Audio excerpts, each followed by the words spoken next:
इससे पहले वाली वीडियो में हम सिटीजन यानी कि नागरिक और सिटीजनशिप यानी नागरिकता के बारे में जान चुके हैं। तो इस वीडियो में हम जानेंगे कि हम जो इंडियन सिटीजनशिप है यानी कि जो भारतीय नागरिकता है उसको कैसे प्राप्त कर सकते हैं। तो उसके कुल 5 तरीके हैं।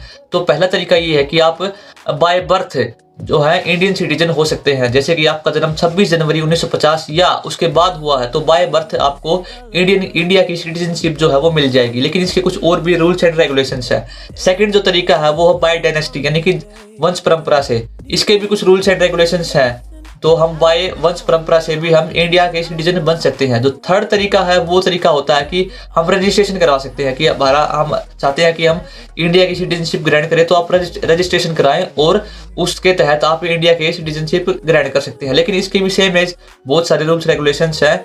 और जो चौथा तरीका है वो है देशीयकरण से। अगर कोई इंसान चाहता है कि हम इंडिया की सिटीजनशिप ग्रहण करें तो उसके भी वो भी प्राप्त कर सकता है। लेकिन इसके भी रूल्स एंड रेगुलेशंस हैं। जैसे कि उसको 22 भाषाओं में से एक भाषा ज्ञान होना चाहिए और उसने एक फिक्स टाइम तक इंडिया में टाइम बिताया हो। तो इस टाइप के रूल्स रेगुलेशंस है। और जो 5वां तरीका है वो ये है कि भूमि अर्जन द्वारा।